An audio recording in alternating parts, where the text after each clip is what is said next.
So where do church plants get money from for church plant? Okay. And also, where do all these people come from? For the church plant. For the church plant. Yeah. And that's where I think when you're talking about church planting, and there's like the three different levels of it, like when there's the denominational church plant, right? When so the denomination starts the church. When there's the local church that is starting another church from itself, okay? Right. And then there's just kind of like the upstart church plant, like in other words, has really no financial backing behind it. Usually speaking. In other words, there's no denomination or local church that's helping it start. So if I went and started a church, that would be a church plant. Yeah. With no help from you, because you wouldn't help me do that. Right. Yeah. Like, yeah. So that would be a church plant. Yeah. Okay. Yeah. And so. Even though it's self-funded.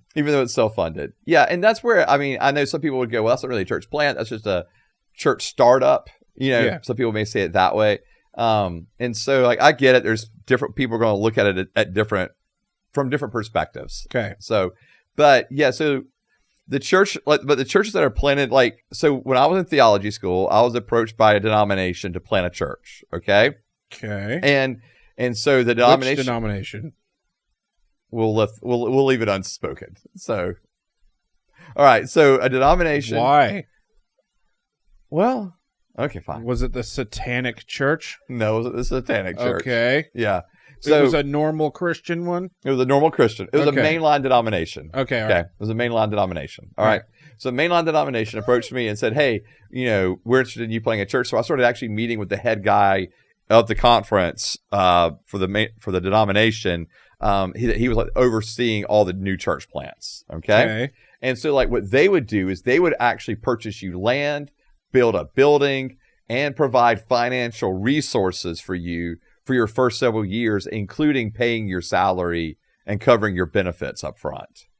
Yeah. So like on the denominational level, it's a pretty big deal because like, let's say you're a mainline denominational church plant, they're providing you all of those, with the funds, with the building, with the land, with the, salary and all that kind of stuff. It takes a huge financial burden off of you to start with. Okay. And they're also investing several $100,000 for you to start on top of building, salary, all that kind of stuff. So was that starting salary better than your current one? Ooh, that's a good question. No, I don't think it would. It was close. It was pretty close. At 20 something? I was 24. About to be 25. Okay, so why'd you say no? Yeah, because I ended up actually choosing to leave the denomination. That was 20 years ago. Yeah, it was. So that's better than now. 100% better than now. Yeah. Yeah. Yeah. So it's not like I'm rolling. It's not like I'm rolling in it now. Yeah, for sure. No, you're not rolling. No, but back then, yeah, you had the opportunity. But you would have been. Back then, I had the opportunity to move up the ladder fairly quick within a mainline denominational world. Yeah. Great job. Yeah. Nate's going, you chose wrong. Yeah. You need to question life decisions. He chose poorly. I chose to be poor. So it's because like Jesus was. Right. Because but it's saying that it is kind of crazy because so ended up, I say I left the denomination, and I did choose to leave the denomination. I was not given much of a choice to leave the denomination because of theological differences over the Holy Spirit. And so, so they advised that I could either change my theology of the Holy Spirit because I'm more charismatic Pentecostal in my bent, or that I could leave the denomination. That's how easy it is to change theology? Like these, can you just not think this anymore? Right. We're going to give you join our right. church? Right. We're going to give you a year, straighten out, work out your theology. In other words, change it, right? Put it down to that's so weird. It was, but they also knew that was, the options they were giving me was, hey, you can change your theology on the Holy Spirit, not be so charismatic and Pentecostal, or you can leave. Right. So you left. So I left. And so stubborn Joseph. Very stubborn. Left. I left. But anyway, I was in conversations, which was planning a church. Were back you married then. already? Yes. Well, when the conversation started for me about planning a church, no, Okay. I was engaged. Okay. Yeah, and so my wife and I were about to be married. It was like this. So we were married in June. This was happening in the spring semester of me being at school, at theology school. Okay. Yeah. And so, yeah, it was I mean, they actually had we had narrowed it down to 2 cities in the state of Georgia of which one we were possibly going to go to start this thing? to start the church. Okay. Yeah. And so Did they decide where you were going to start it? Yeah. Yeah. They gave you options. They gave options. We narrowed it down to 2 options. And yeah. And so, from the denominational world, man, you had a truckload of financial backing. And plus, if you're going into a community and you have a denominational tag with, so you could say that you're Methodist, or you're Baptist, or Presbyterian, or whatever, right? So you already have validity as a church plant, as opposed to the non-denominational church that is just hey, we're here, with no, well, who are you? Well, we're non-denominational, we're not connected to anyone, so are you crazy, not crazy? I don't know, right? Why did your stance on Holy Spirit matter to them? Because they viewed it as I was too charismatic. And so within their denominational framework, why would that have mattered? So because every denomination has their own theological understandings they have their own statement of faith, right? Right. And so they have their own theological understandings and their own theological breadth of what they consider to be okay. Okay. Yeah, because I was going to be representing them. But why is that specific one not okay? Because to them. Yeah, and this is the interesting thing, because I can't say this about the denomination countrywide or worldwide, but in our particular North Georgia conference, it was at that time it was frowned upon to be as charismatic or Pentecostal as I was. So in other words, literally the first question they asked me was, and I say they, so I'm sitting before a board for my district, okay? Okay. And they asked me, what is your understanding of the baptism of the Holy Spirit? That was the first question they asked me, because they knew people I was connected with were more charismatic and Pentecostal. Well, why'd they approach you at all then? Because, man, now I feel like we're getting off. But yeah, so if we're going to go this way, we can. Sorry. No, we're good. Yeah, so this is, all right, so let's just back all this thing up. This is about church plants. Yeah, this is about church plant. Yeah. So all right, this is wild. All right, so I'll just say it. So I was in the Methodist church. Okay. So, yeah. So I was in the process of going through the ordination track to be ordained as an elder in the United Methodist Church. You're full independent now as a church, right? Yes. Nothing that you say is going to affect your job right now. No. Perfect. And so while I was in theology school at a Methodist theology, United Methodist theology school, Candler School of Theology at Emory, while I was there, I was approached by an individual to see if I was interested in planting a church. This individual had become aware of me because of some places I had spoken and that kind of thing. And so I was recommended to this individual. So they approached me. We started having lunches together. I would just, during my lunch break at Candler, I'd go have lunch with him. And we began talking about planting a church. Okay. So he's over the church planting side, right? Okay. In the conference. And he was definitely much more conservative. He was open to the Holy Spirit. And he believed I would do it. My grades were really good at school. So, and I was young. And that's a big thing. I wasn't second or third career coming into ministry like so many people are. Oh. Right? I'm straight. So I'm young. I'm straight out of college coming in. I'm one of the youngest people there for my class at Candler. Oh, so you're a long time hire. Correct. I'm young. My grades are good. I had, again, been recommended based upon people hearing me preach. Okay. And they thought that I could do a good job, at being a church planner. I'm more relational, extroverted in nature, so it makes it easier for me to make connections with people.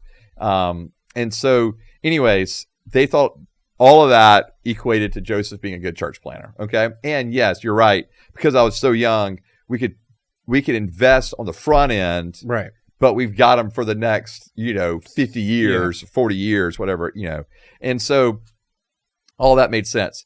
But then there's this other side where, so again, he was more conservative. He was more open to the movement of the Holy Spirit. And then there's the other side of the individuals that were directly over me, if you want to put it that way. Okay. And they were not. So they're more liberal and progressive. Over you at school or over you with the church? Within the conference. Okay. And so they're, so this individual, so the superintendent was more liberal and progressive, definitely not as open to the movement of the Holy Spirit, definitely not like, I believe the Bible was inerrant, infallible, and I would say I was more of a true Wesleyan. Like that's what I would have said. And so when we started having these conversations, when I was asked that question about the Holy Spirit, I'd actually been another, it's kind of wild. Another person in the conference had called me telling me that the meeting I was about to go into was a trap, in essence. Oh. That these people were already upset with me. It had become known they were not happy with me, and that they were not going to rubber stamp pass me through, which is all I needed from them. And so I had been told it was about the issues of the Holy Spirit. Okay. So I had just completed a course at Candler on the Holy Spirit the year before. And so I had completed this course, an independent study with a professor at Candler, just literally studying all of Wesley. Every time Wesley mentioned Holy Spirit in a sermon, I literally went and wrote it down. Oh. And I went to the library. So, I mean, like, I am in this stuff. So I've got these quotes from John Wesley. I go to the meeting with the superintendent and board members, and I go to the meeting. First question, when do you believe about the baptism of the Holy Spirit?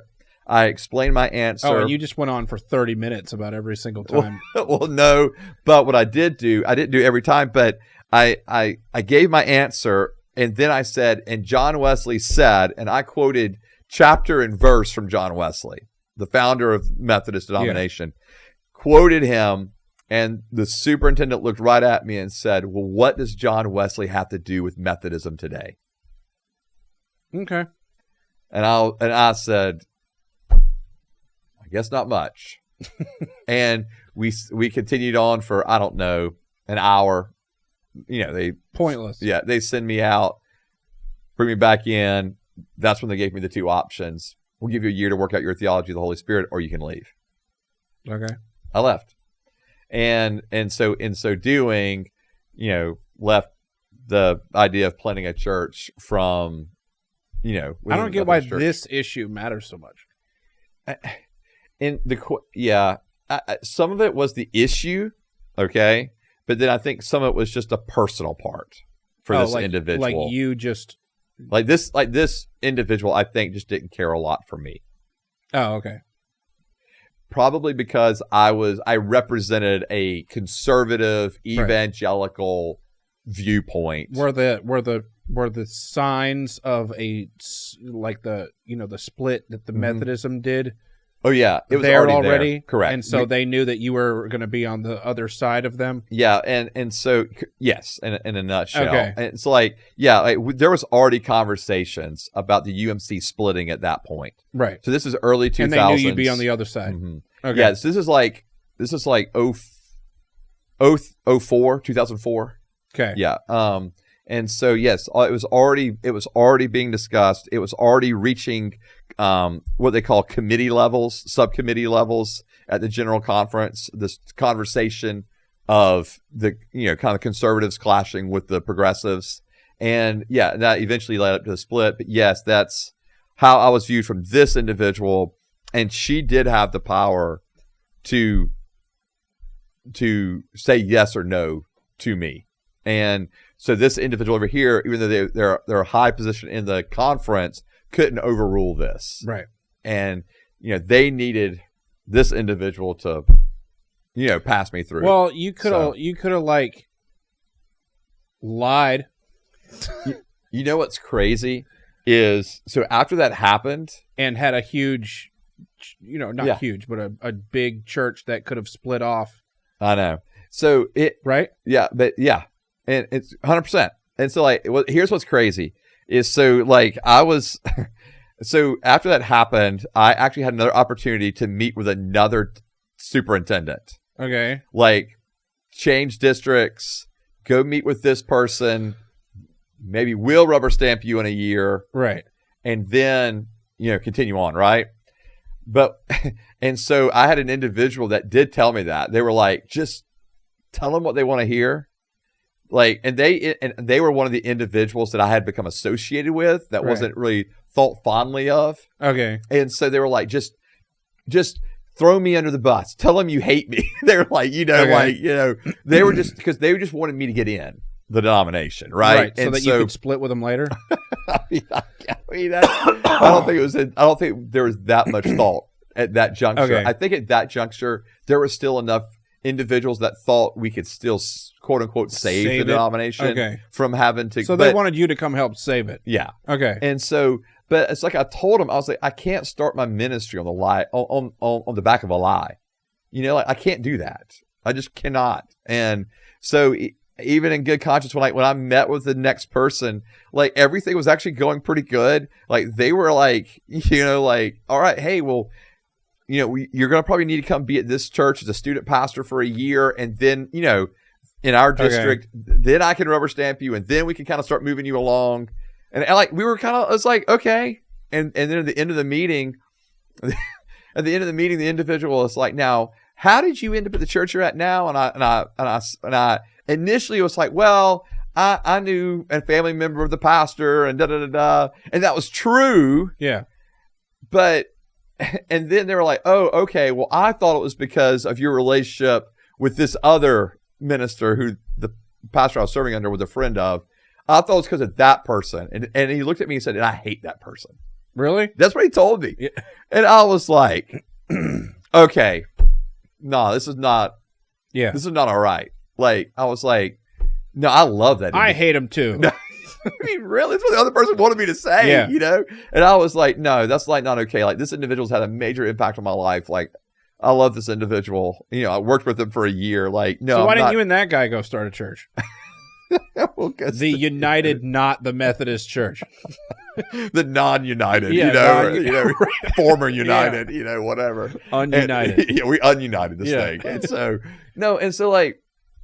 so anyway, that's how all that happened. And so when all of that kind of came down and I was left going, what in the world are we going to do? That's when we decided, we met with 5 other families, I believe it was.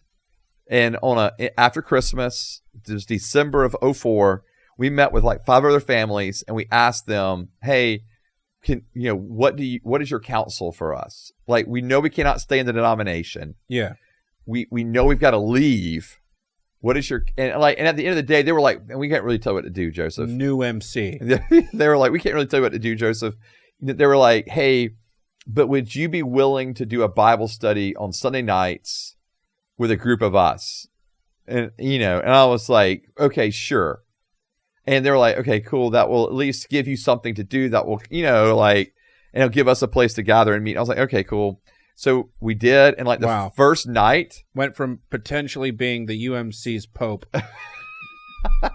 to a Bible study with 5 people. I know. Exactly. What's funny is when I was going through that process, there was another individual who came up to me and they were like, you're going to be bishop one day. In the UMC, they were like, you're going to be a bishop one day. Mm-hmm. And I was like, oh, okay. I was like 23 or something. Yeah. They're like, you're going to be a bishop one day. I was like, okay. And they're like, they too were like up in the thing. And so anyway, I went from being able to have influence there to, like this little Bible study. And like the first Sunday night, like my wife and I, we've been married for like 6 months at this point. We're really trying to figure out what in the world we're going to do. And was she happy with you? Oh yeah. Like she was my biggest fan, my biggest supporter. Okay. Like just with me. All right. And when we made the decision to leave, she was like, this is no brainer, Joseph. Like we're out. Like you're not budging on your convictions, okay. And so she was awesome. Yeah. I mean, literally that question of, you got 2 choices that was asked me. That meeting happened like 4 months after my wife and I got married. Okay. Like we had all these plans of things that we were going to go do. And it was just Right. wild. But anyway, so my Could wife have traveled the world off tithe money. exactly. Like, what was I doing? No, I'm just kidding. But so we go to this Bible study, and there was going to be like, we thought there'd be like a few families, and there was like 60 people. Oh, at this Bible study at someone's house. We were like, what in the world? And then we were like, okay. And then like we met the next Sunday, and then we met it just kind of kept going. And after a couple of months, we were like, let's just start a church from this group of people. And that's what we did. And not everybody went with us to start the church. mm. But we started a church Sunday morning. The first Sunday in March of 2005, we started a church. Started meeting on Sunday mornings. Mm-hmm. And that was how the church, that's how what's called New Life. That's how New Life started. And Okay. So I went, and I was being paid like, and it's no fault, like, but like I was being paid like, I think I was making, it wasn't like horrible, but it was like a couple $1,000 a month, maybe. It was like, I think it was right at 2. Cool. You know, which was not a lot. And my wife was a school teacher, so it wasn't like we were bringing in, all this money, but we were making it. It was fine, So there definitely was a lot left on the table, if you want to put it that way, money financially, but whatever. But man, I'm so glad. UMC's screwed. Well, they're at this juncture. Yes, they're done. So. I mean, and that sounds wrong if I'm not like, they're done. I'm not like trying to wish that on them, but the reality is like, they're not gonna they're never gonna be who they were. Like they're a shell of themselves already. They've lost too many churches. They've lost too much money. It breaks my heart because it didn't have to go this way, but But they hated the Holy Spirit. So well, this is what happens. This is what happens when progressive Christian theology comes into play. What happened in the UMC was just that you had these polar opposites, right? Yeah. I mean, you couldn't stay together. It was eventually pulled apart to where it just frayed, and so, yeah. Cool. So what was the question? Man, I don't know. Something about church planting. Where do churches get the people and resources to plant other churches? Yeah. So I think that was a question. That was the question. So yeah. Yeah. So as you can see, on one side you can have the denomination. They give you all kind of backing. It's like awesome. Yeah.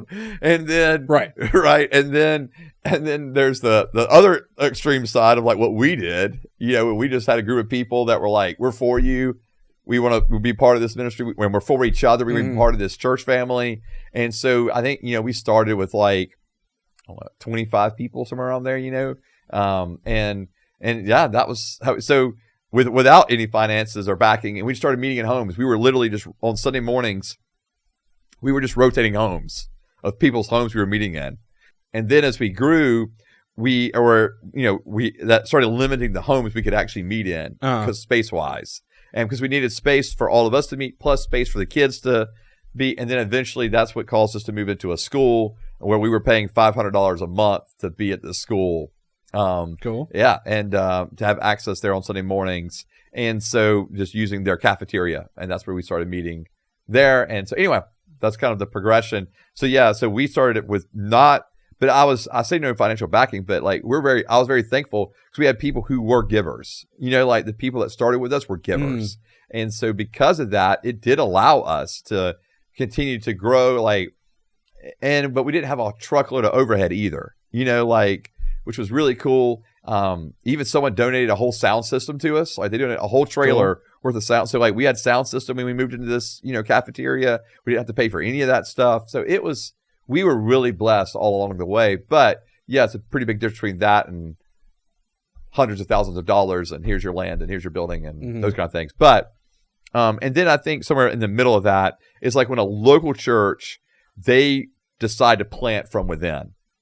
And usually what will happen is they'll plant a church, and oftentimes too, they'll find a school, to meet it. And a lot of times people use schools because they don't need a building immediately for a church plant to have Monday through Sunday, and so you only need the space for a Sunday morning, maybe for a Wednesday night, kind of thing. And so you just rent out spaces for that. And And it works. And so churches will start out, they'll have a associate pastor. Why don't churches rent from other churches? That's actually happened too. I knew a church that I've actually known 2 different churches. When they started meeting on Sunday evenings at a church that did not have a Sunday evening service. Right. And it worked great, actually. Yeah. So that does happen as well. But anyway, so meet on actual Sabbath. You can meet on a Saturday. Right. Yep. Yeah. Anyway. So a local church can start too doing that.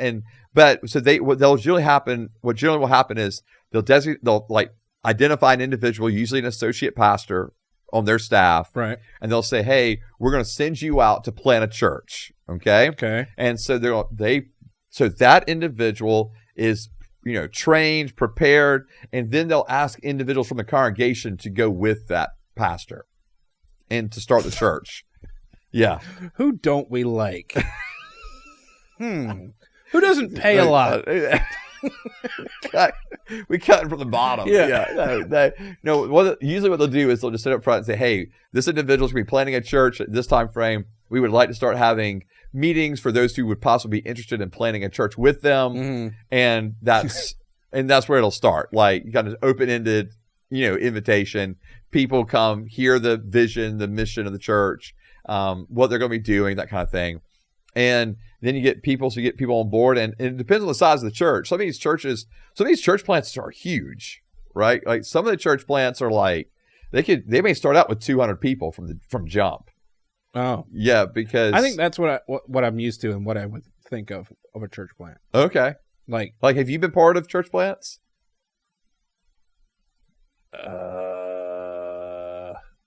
Yes. Okay. I don't know why I had to think about that so hard. But yeah. Okay. Yeah. Yes. Okay. But I mean, if a church splits, is that a church plant?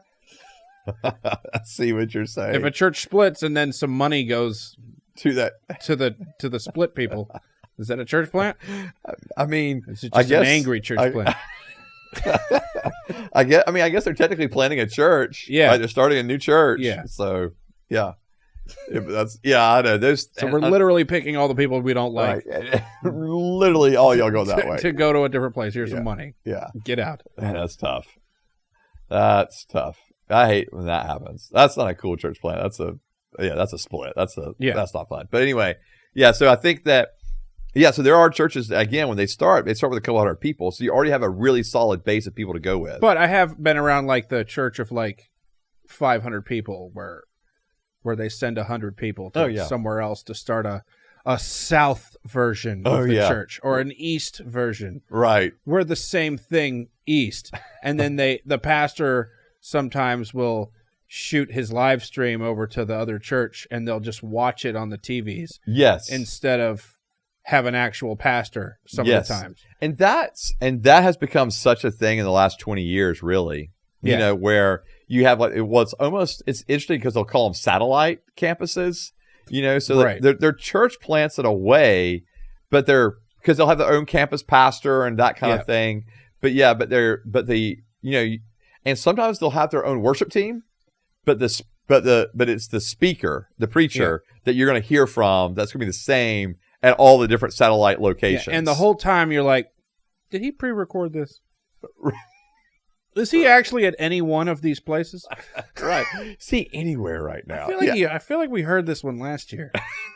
Same time, actually. Yeah. This is the same Christmas sermon. Right. Does he work in December? Yeah. I don't know.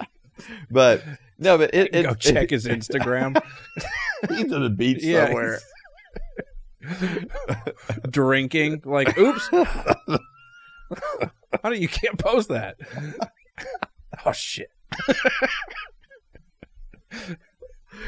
Oh, okay. We're not saying that happens. Totally happens. But it could. All right, so but yeah, there are churches that's their kind of church plant model is to have these satellite. Yes. But you're going to make sure you have the big name pastor or preacher, as the individual speaking. And that usually happens when you've got like the real larger mega churches. There's a guy I'm thinking of, and I don't like that guy. Around here. Oh, around here. Yeah. 100%. That guy sucks. A lot. Well, I know who you're talking about. Yeah. And I'm not going to say he sucks. My concern is I feel like his theology is shifting. Because he sucks. He's moving, I feel like. Andy Stanley. Yeah. That guy? Yeah. Yeah. I feel like I went to his church one time. Oh, yeah? And it was a few times. Okay. Or one of the churches. Okay. And he was on the TV. And I was like, why are we here? I'm going to watch this at home. Yeah. What am I doing here? Right. Well, and I will say this about Andy. He's an incredibly gifted communicator. Like, speaks very well. Like, but that's what he puts a lot of his effort and time and energy into, right? Yeah. Is his ability to communicate and speak, as well as training up leaders, that kind of thing. That's kind of like his two big things. And so I think he's an effective communicator. My concern, I don't agree with his philosophy of church. I haven't forever. But that's a whole different thing. That's not heresy. That's just I disagree with his philosophy of church, right? Okay. But my concern now is I feel like his theology is... Okay. It's I wish he would just make very clear cut, this is where we stand, right? And Can't do that. And he won't do that. Because not a lot of people will come. Yeah, I mean, and I think to your that TV church. I think that that is one of the problems, or it's what's problematic about having a church that large that's seen as so quote unquote seeker friendly, right? Right. Like that's their whole model base is a seeker friendly church model. And so when you're that seeker friendly, and now that the kind of the ideology of our culture keeps shifting, right, to be seeker sensitive, you kind of have to shift with that culture to still be sensitive. And that's the problem. When you're that sensitive to the seeker, you start compromising truth, I feel like. Or at least not speaking it head on. Right. Okay. Yeah.